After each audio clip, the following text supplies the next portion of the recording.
Welcome to the Global Energy Leaders Podcast, powered by R Squared Global.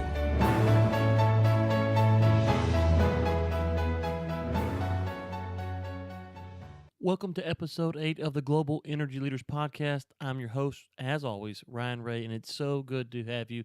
Last week, if you missed it, we had on Dr. Ulf Richter talking about energy transition in China. Fascinating stuff going on there.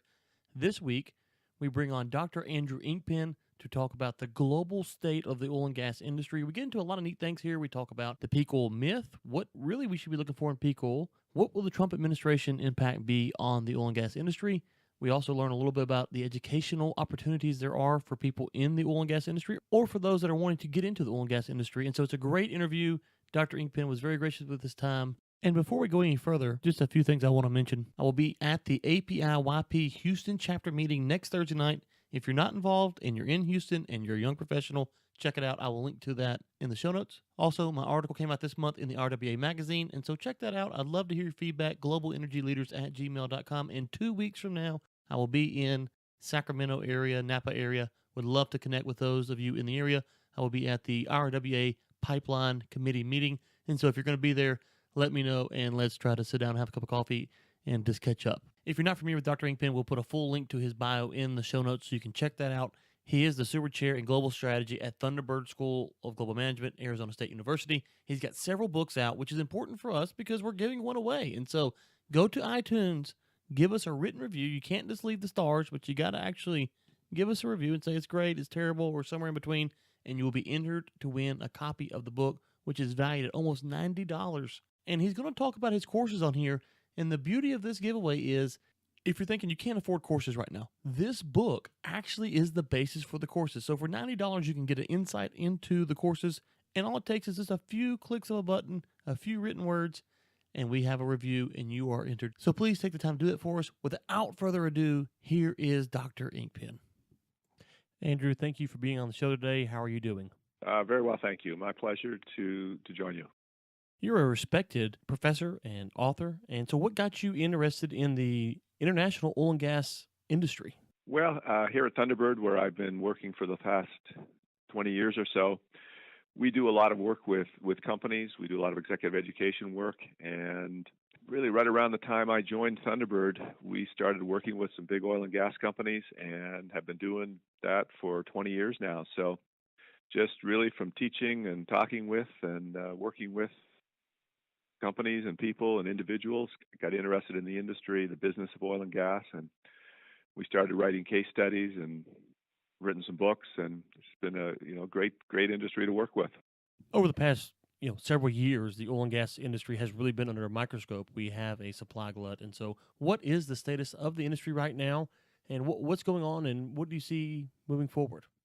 Well, it's certainly at an interesting time. 2014, we started to see some prices fall and perhaps some oversupply in the market.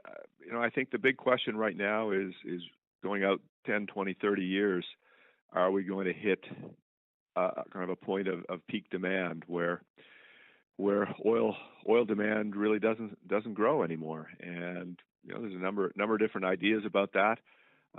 My own view is that probably in the United States, Europe, Canada, the OECD countries, we are getting close to peak demand, probably within the next 10 to 15 years. The rest of the world, I think it's a way off. I think there's going to be oil demand in China and India for a long time. But certainly in the OECD countries, we're going to see some real changes in the industry. And oversupply, maybe long-term oversupply, could start to happen in the 15, 20 years out. I love that you brought up peak oil in the proper context there, because when I was growing up, peak oil was something that was used, to say, hey, we're going to run out of oil. But now really peak oil demand is what we should be looking for. Can you kind of tell us what's wrong with the peak oil myth as it's been presented? Well, certainly peak oil was an idea that came out of the United States some time ago, but it was this idea, of course, that we would hit a point at which we've produced 50% of the world's oil, and from here on in, we would be using up the rest of the world's oil. And of course, what's happened is technology keeps changing, and what was once non-commercial is now commercial. So, and there's no reason to doubt that will not continue in the future. Technology keeps evolving. Deep water gets deeper, and shale and unconventional gets more efficient. That said, it's not really a question anymore of the supply of oil. It's probably a question of the demand for oil, because there's a lot of oil out there, and there's a lot of new technology coming on stream, and certainly the oil companies in the U.S. continue to get more efficient. And so the real question is are we going to hit a point in time where there just isn't a demand, continuing increasing demand for oil? And of course, the implications then are there's going to be some oil assets in the world that don't get developed, and those are going to be the high-cost assets and high-cost properties. So I don't think we're there yet, but we already know that there's a number of parts of the world right now where it's just not economical to produce oil, and should that demand really flatten out, there's going to be more of them. One of the things you hear with the supply glut is that now we can be energy independent. And being in the oil and gas sector for the past decade, I don't really see that as something practical. There's restrictions on refineries, and we don't have enough pipelines and infrastructure in place. Is this something that's actually possible, that we can become energy independent, or is it something that politicians just like to throw out and it's kind of a pipe dream? I don't think we'll ever truly see it. The industry is just too global.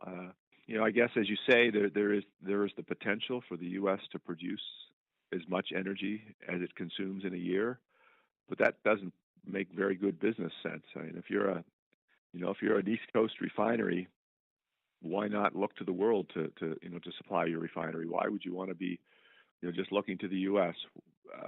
If you're a gas producer in the U.S., we're going to be exporting LNG from the U.S. And possibly importing it somewhere else. And I think it's really a case of energy security, which we have.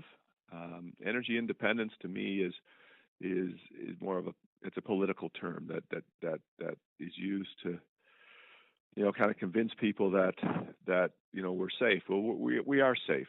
There's plenty of energy in the world, and I don't think there's any real need to even strive for energy independence, in the sense that we don't import anything from the rest of the world. Why would you want to close your borders to energy trade? It's one of the most traded goods in the world. So energy security, that's a different term, and I think that's very much where we are and have been for a while, and will remain. There's plenty of energy in the world, and I think the U.S. is in an enviable position in certainly having its own resources, but I think open borders and open trade in energy is the way to go.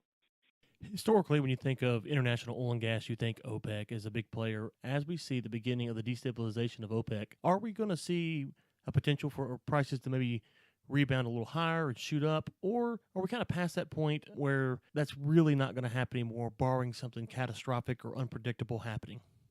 Well, certainly the last few weeks, the OPEC meetings and OPEC statements seem to have had an impact on the industry. It looks like there may be a real agreement on restricting supply and also bringing Russia into that deal. I think it could have an impact for a while, but of course, as we know, when the price of oil goes up, the U.S. producers produce more, and that could has the impact of driving the price down. And I think OPEC still has some market power. I think it's limited. And then, of course, there's the question about, will the OPEC members actually adhere to the agreements they've made? And certainly in the past, there's a record of cheating, and even OPEC acknowledges they have a very difficult time actually getting good data on what the country producers are actually producing. So I think there's going to be a short-term impact. We've already seen it, but will it really be something long-term? I doubt it. I doubt it, both for because of the U.S. producers and because of the difficulty of actually enforcing any agreement, especially with the non-OPEC countries. But it seems to be having an impact right now, and that's certainly good for the good for the price in terms of the producers. On the last episode, we had on Dr. Ulf Richter from Tongji University, and he mentioned that China has been stockpiling oil during this downturn. How is that going to play moving forward? Are they going to try to take that oil and resell it back to the marketplace and make a profit off of it? Or are they going to use it for consumption over time, and they bought it for a cheap price, and so now they're going to capitalize on that opportunity that they took? Well, I don't really know. I think China is an unpredictable market force, but they do have as far as I can tell, they still have an increasing demand for oil in their country, and declining reserves unless they can really develop their shale resources, which they have not been very successful at yet. So what they will do with any surplus of oil they might have, I really don't know. I doubt it would have much of an impact on world markets. That'd be my opinion. Let's come back stateside for just a second. President-elect Trump has said that he's going to open federal lands and really help the oil and gas economy and maybe bring jobs back to that industry. But I really don't see how that's possible right now. We don't really need more drilling in the States or anywhere for that matter. We actually need the stabilization of the price. And so more barrels on the market would be a bad thing. Is there anything that he can actually do for the oil and gas industry? Well, I'm not sure he can do huge amounts. There have been some regulatory, I guess, increased regulatory restrictions on some aspects of the industry. Certainly, there's some things going on in Alaska right now. Although that's not the federal government. So, can he influence what happens in Alaska? I doubt it. Can he influence what happens on private land? Not really. The EPA is probably going to do some things differently going forward, although I doubt that will have a huge impact on what happens on private land. On federal lands, well, there could be some changes. There could be, access could be easier, but as you say, it's not like we have a shortage of opportunities in the U.S. on private land. So I don't really think a whole lot is going to change.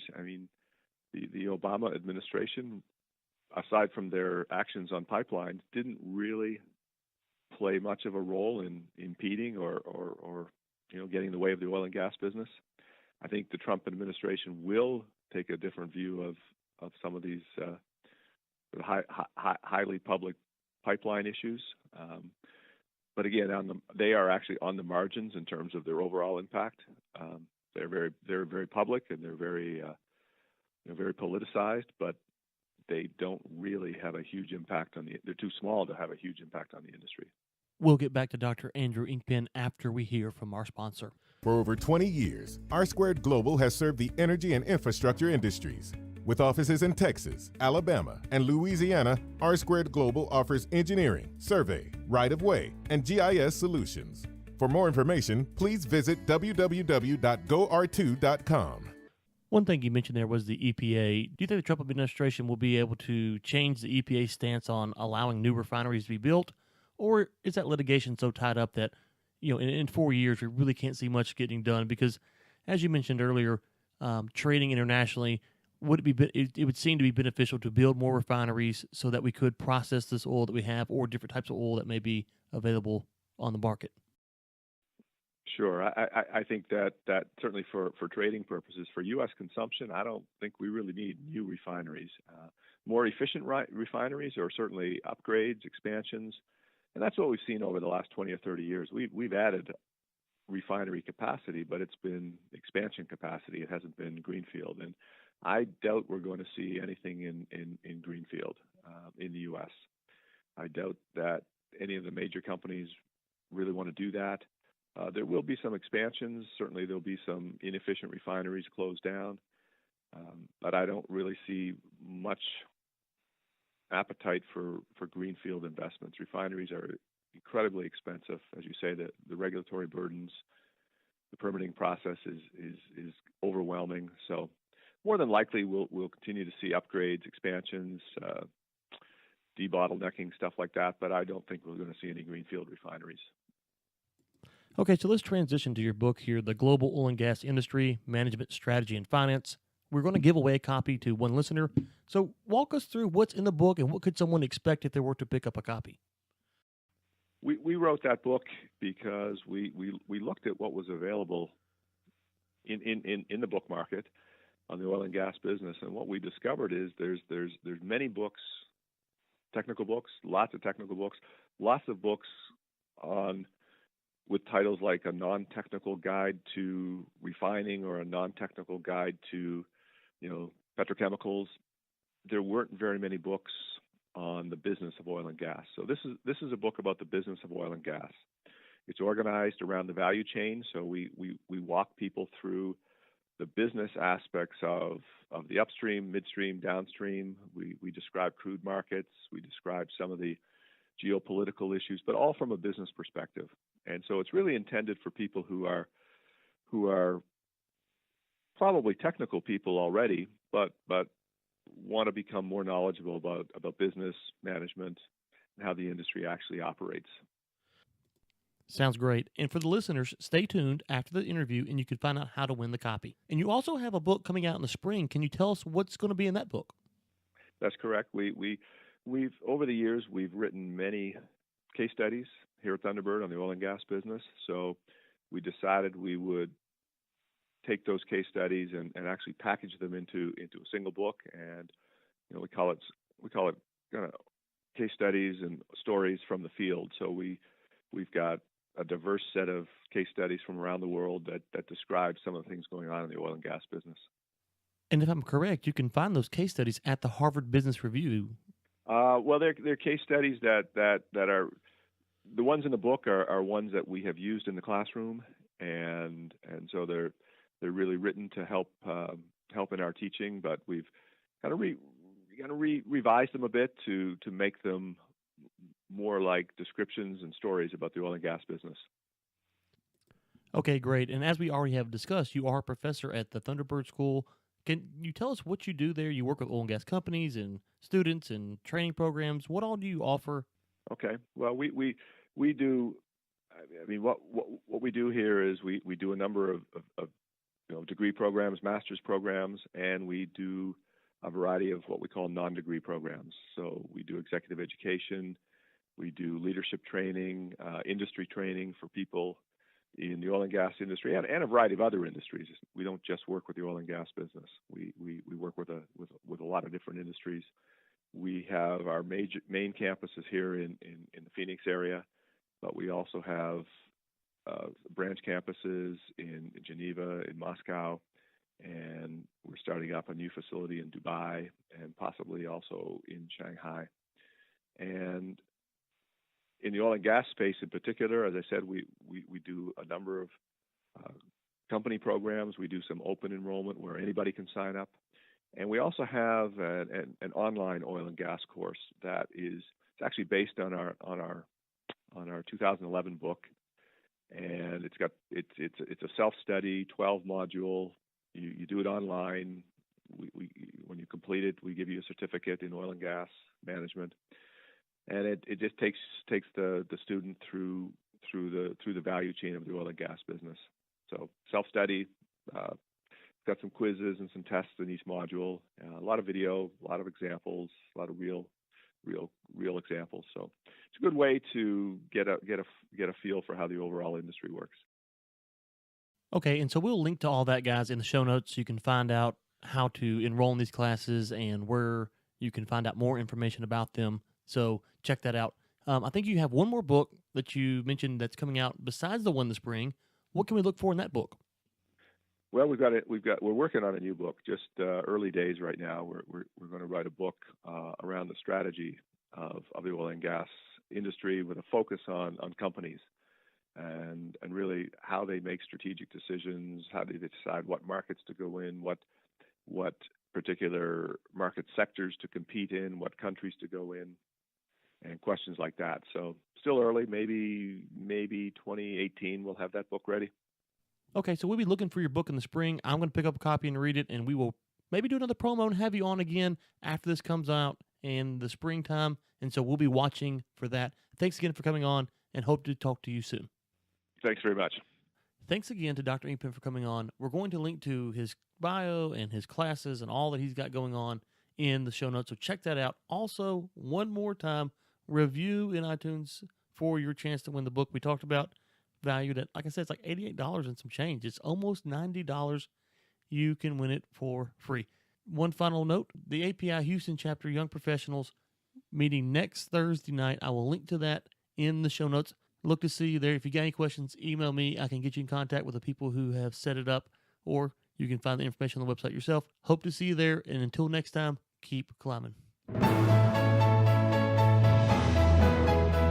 Thanks for listening to the Global Energy Leaders Podcast, powered by R Squared Global.